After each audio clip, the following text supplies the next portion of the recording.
What is your vision? I know you have a manifesto, but generally behind all that, you wanted to enter politics since you're quite young. So what is your vision? What would you like to see and be remembered as? What would you like to do? For me, the vision is about, so when I was growing up, my biggest dilemma was, we grew up in times of, when I was growing up, Cold War was happening, still Soviet Russia was there, and Berlin Wall was still existing.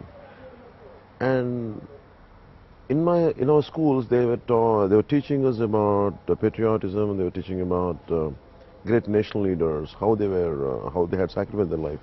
But in reality, what we used to see is a corrupt political leaders. For me, I could not comprehend both. And how come they're teaching us this? How come these guys are doing it? And they used to come for our functions. What I hear on roads, this guy is a corrupt MLA. And these guys used to come. I said, the respectable MLA of so-and-so constituency is coming. And please take. Somehow I never used to. It used to create a conflict in me. So that made me to go deeper into it. And as I was growing up, I went into Sangh.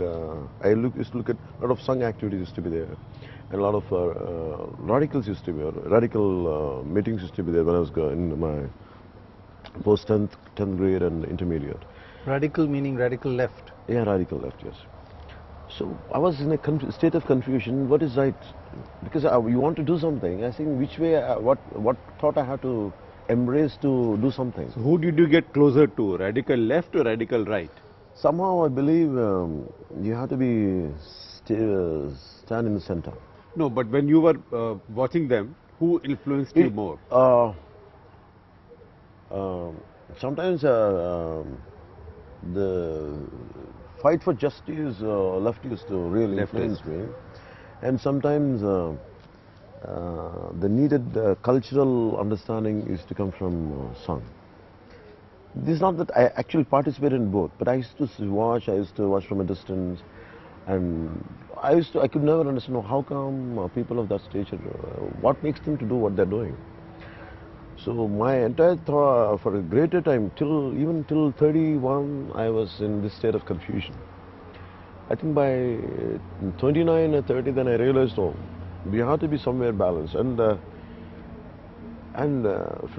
Strangely, I don't know that you might accept it or not, Mr. M.J. Akbar's book, I read it when I was 18 or 19, right after riot. So I want to make a documentary out of it. Out of one of the incidents, I was thinking about it. Suddenly, after a few years, his articles started changing, and suddenly now he'll be going into the Bharatiya Janata Party. Somehow I could not. I used to see examples, not at Mr. M.J. Akbar's level, but at my property, it's in my vicinity. People who hated left, they went into right. People who hated the right, they went into left. I said, then I want to embrace, okay, I like this guy, let me go with him. Then suddenly he said, after 6 months, Kalyan, this is not right, I will go with something. So I was very kind of confused, so I didn't go into any. I was watching myself, I was watching everyone, then I started picking up what is right. So it was quite confusing for me for close to 15 years.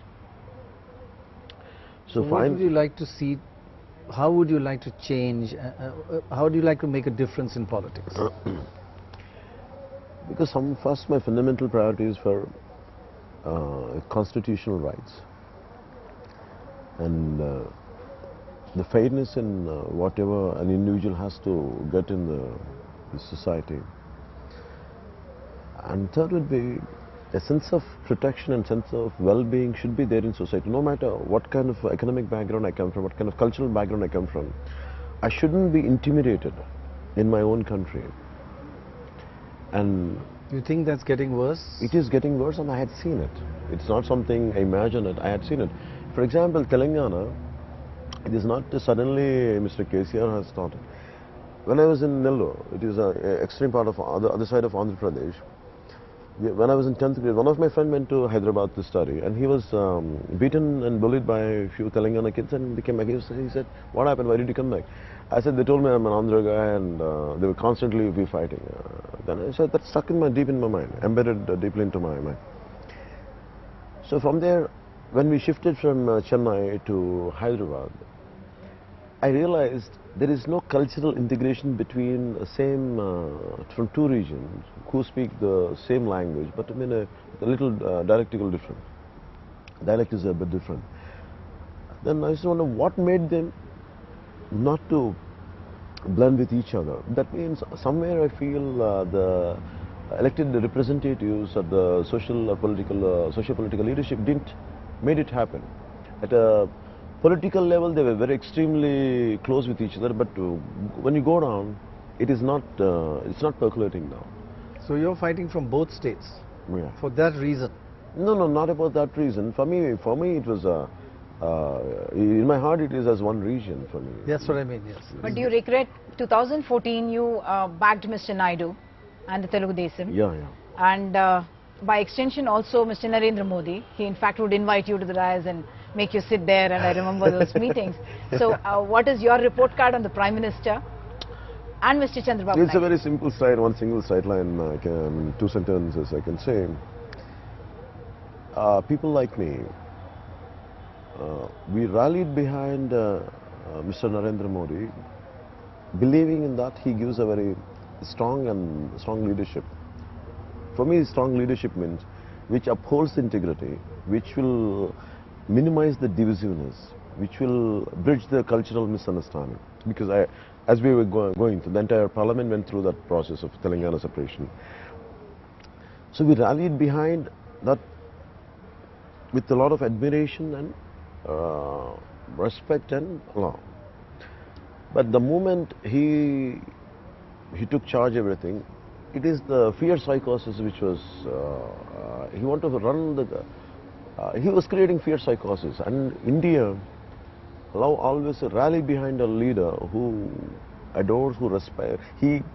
We all seek, when he does it with a lot of love and thing, people are willing to listen. But when you try to create fear psychosis and try to force them and rule them, people are bound to that. You have been involved with elections for quite a few years now, first with your brother, and then afterwards, 2014, should I say you were a kingmaker. This time, are you fighting to be kingmaker? No, this time I want to form our own government. Because first of all, I don't like to entertain a thought of being a kingmaker. And I don't like to use the word king. Because being democracy, I don't like to use the word king or kingmaker both. We are here, I prefer a council, which really does the right things for the society.